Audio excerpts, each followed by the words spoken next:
Welcome to a new edition of the Neon Jazz interview series with Pittsburg-born, Bangkok-based jazz bassist and composer Matt Dickun. He reached out to the show with an impressive electronica jazz fusion audio sound on his new 2021 CD CHAPO, Breaking Out. The collective is a metaphor of his life, an international collective brimming with curiosity and adventure. His tale is one you should hear, get to know him, and dig it. It's 8:30 p.m. in Bangkok. The city just shut down. Like, we've been doing pretty well with COVID as far as not shutting down, but it just shut down yesterday again. Oh, bummer, man. I heard a report this morning on WBGO out of New York that Jersey's numbers are going up, and God dang it, man. It's like Texas opens up, everything's no mask, they jam the baseball stadiums. It's like, I just don't understand, if we've been in a pandemic that's done this much damage, why we're going to go gung-ho when everybody's not vaccinated. It's logical. Like, what politician walks into a room and says, all right, it's over, let's go? It just doesn't make any sense, man. Yeah, it's really, in some ways, I almost understand being like, all right, it's done, because you're just tired of dealing with it. Yep. I remember, but it's obviously, that's incorrect. That's not the right way to do it. But I remember last year at some point, maybe it was the summer or something, a friend of mine who lives in China sent me a message. He's also American. And he sent me a message and he said, America has apparently just decided it's done with COVID. It's just over. Yeah. And they're just like acting like, oh yeah, whatever, man. There we go. And it was like, yeah, I mean, at the time, President Trump was sort of like, yep, we did it. And it was like, what? Yeah. The flip side is here, because they're just a lot more cautious. So it's like, we don't have a ton like you get in sort of Europe and North America of people who have it. It's like 200 people in Bangkok, but they shut down the city. Wow. Well, it just, in talking to people from around the world, it's like everybody's gauge is different and people want to get a handle on it. And of course, America is always they're always doing something that's just a little bit too cowboy, And it's like, come on, guys. Yeah, I think that's a good way to put it. Is just like, no one's going to tell me what to do. And it's like, oh man, somebody should tell you what to do in this particular situation. It's like the best way to go about it. Yeah. I mean, it's like, you got, the rest of the world's kind of driving down the road with this kind of nice little, maybe older Jeep, just drinking a cup of water. And then you got the American and an old, like, 1970s LTD with the tires wobbling a little bit, an open, chilled bottle of vodka, a cheeseburger in hand, and the biggest cigar in the world, smoking, not paying attention, and texting at the same time. That's America. So, anyway. Yeah, that's where we're at right now. I think it's hard because I didn't get, like, I living overseas, like, I go home every year at Christmas and in the summer. I didn't get to go home last year. Like, my brother's kids are growing up, and like, God knows if they remember me. Right. Like, stuff like that. Like, it's really frustrating. It's weird, but I guess the antidote to all of this is the music, and I've been so relieved that people all over the place have sent me music like you have. So thank you. I dig the sound. I think one of the mental remedies for the world right now is going to be music. I think as musicians have maybe gotten used to, like, understanding that this isn't just going to pass quickly, I think a lot of them have gotten more into, like, well, let me explore my sound, especially a lot of jazz musicians sort of continually want to do the hard bop thing, and, like, for good reason. Like, that stuff sounds so good. But it's kind of interesting, like, and it's also, you do the hard bop thing, and, like, people come to that show. Like, who doesn't want to come see you play Art Blakey songs, right?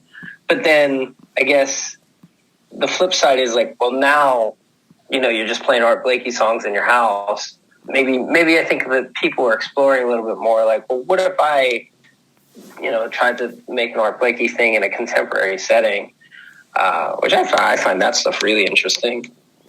I agree, man. In fact, I've noticed more electronica getting tossed into the jazz mix. And personally, I come from that school of Moby. I love that whole vibe too, along with jazz. Like, I love jazz, but I also love a lot of different, like even the indie rock scene. Like, I love it, man. So when I hear things like this, it just shows an evolution of the art form, as far as I'm concerned.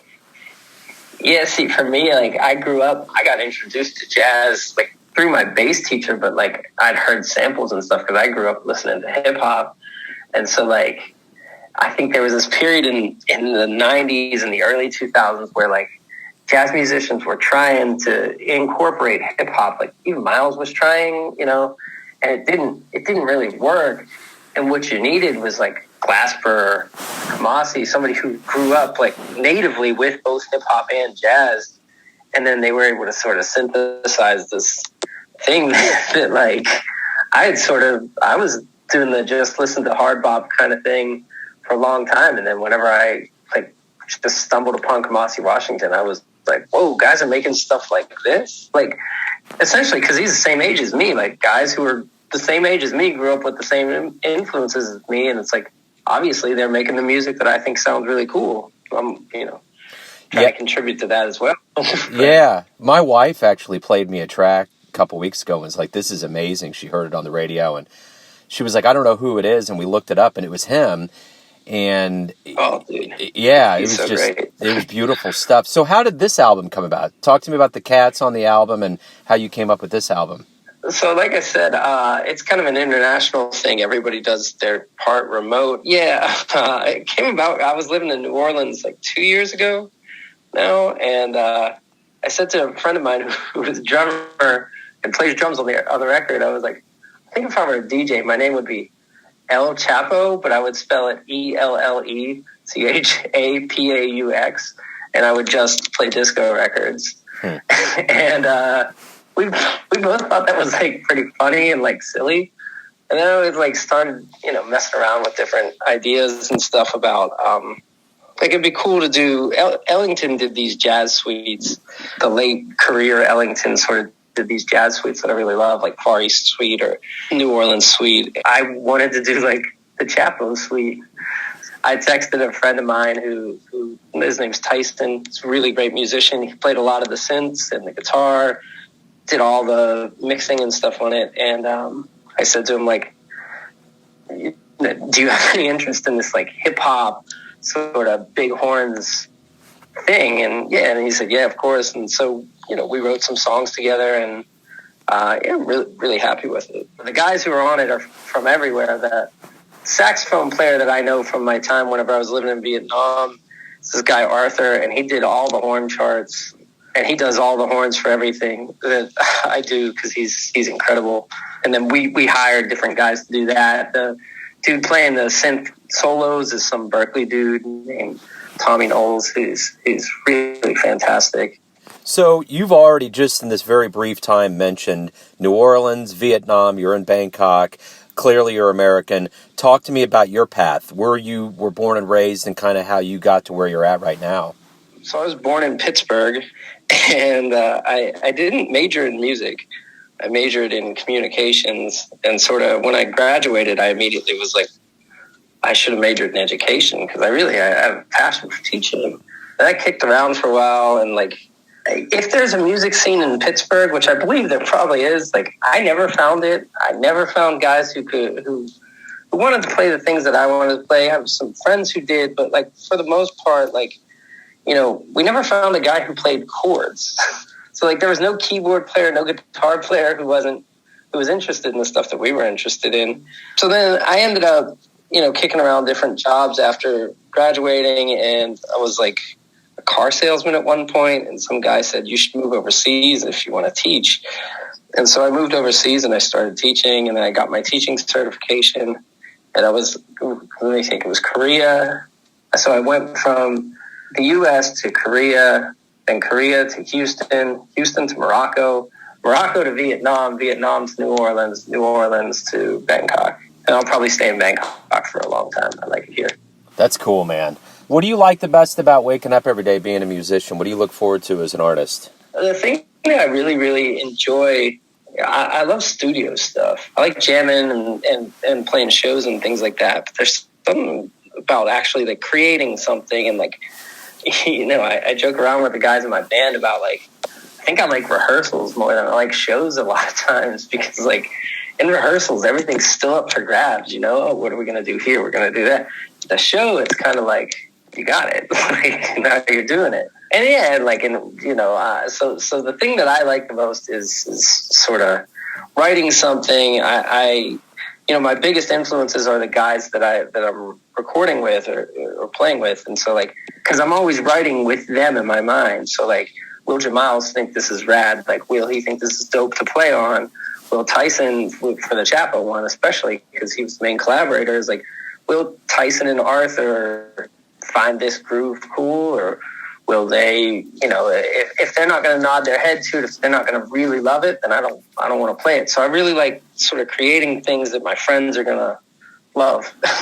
So what do you primarily do? Are you a composer? Talk to me about instruments and exactly what you do. So I play bass. If I were on a stage, I would never touch another instrument except for the electric bass. That's it. But I took music theory classes in college and lessons and stuff growing up. And so like, I can pluck out stuff on keyboard and I can write rhythm guitar parts, but I really just do that as a reference, you know what I mean? To send to somebody who's better than me at keyboards, you know, like send it to, there's a guy here named Bump who's really great type keyboard player, and I'll send him, like, we did a cover of Dahoud, and I was like, this is kind of what I want you to sound like, but do it your way. And then, you know, he knocked it out of the park. That's kind of, I mean, I play bass. I can record on the other stuff for demos, but I would never want to play anything else. If you got a jazz DeLorean that pulled up in front of your house and you could go see a jazz show at any point in time in the history of jazz, who would you go see? And who would you want to talk to after the show? Who I would want to talk to is probably different than who I'd want to see. I'd want to talk to Duke.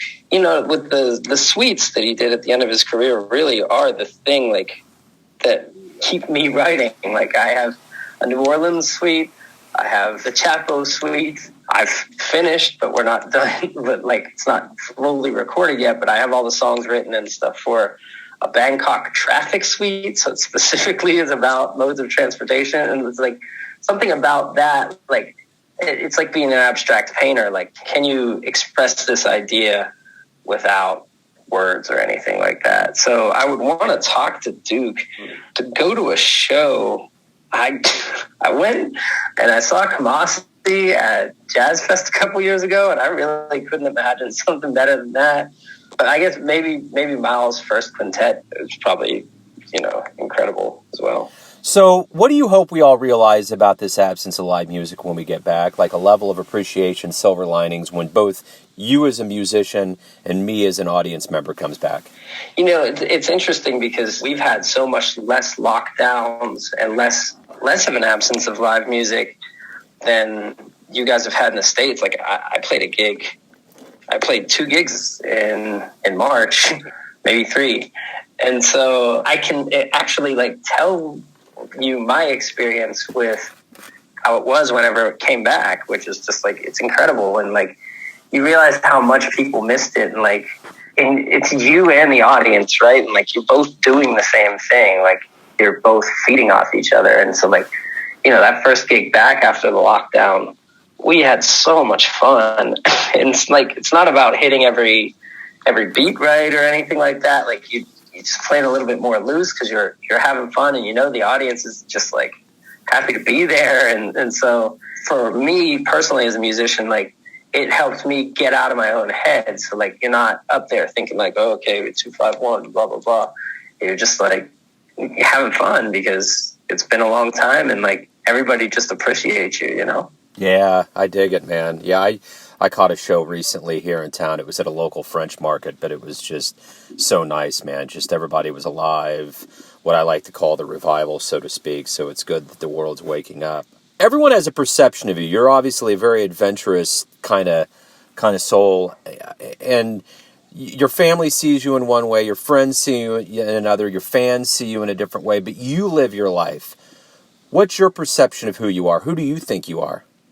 I mean, I guess I'm sort of always trying to get better at something at any given time. Like, I try to read a lot. I try to, I'm working on Moment's Notice by Coltrane right now, which is like a really difficult song. And it's just like always just trying to sort of do better at something. And a lot of that's just driven by sort of a curiosity rather than like a competitiveness. Like I'm not like trying to do better than someone. I'm trying to find out like internally, like what does it sound like if I push myself? What does it feel like if I read more books per year? Like that kind of thing. Man, that's a great answer. Matt, thank you so much for reaching out, man. This was a surprise. I always love it when cats reach out. I love the music and Thanks, man. And your adventurous spirit, man. I mean, I have a stepdaughter and just has a thirst for seeing the world and getting out. When I hear things like this where people are just, living their dreams and getting out, it's very refreshing. Yeah, I really recommend it. Like going out and like seeing different countries and experiencing different things. Like Thailand has a thriving jazz scene, like who would ever think that growing up in Pittsburgh that like you come to Southeast Asia and there's just like a crazy like guys who can play. I saw a Coltrane tribute show a couple weeks ago and this dude played like Coltrane. I was just like, like 20-year-old Thai guy played like Coltrane. I was like, how is that possible? Like, did you start practicing when you were 6 and that was all you did? So yeah, I recommend, going out and seeing it. I also want to say to you, like, what you do is really cool. There's not a lot of people interviewing musicians who are still making jazz. Like, you get the sort of heavyweights and like everybody wants to interview Herbie and things like that. But like, it's cool that you're talking to guys like me, you know what I mean? Like, you get to hear new stuff that way. I heard the interview you did with Derek Hodges, and I loved it. Like, I loved all of his answers. I loved all your questions. Made me want to listen to that record. I love it, man. Thank you. Thank you so much. Thanks for listening and tuning in to another Neon Jazz interview, where we give you a bit of insight into the finest cats in Pittsburgh, Vietnam, New Orleans, Bangkok, Kansas City, and spots all over the world, giving fans all that jazz. And thanks to Matt for his time, music, and story. If you want to hear more interviews, go to Famous Interviews with Joe Domino in the iTunes Store. Visit neonjazz at youtube.com, and for everything Neon Jazz all the time, go to the neonjazz.blogspot.com. Until next time, enjoy the jazz, my friends.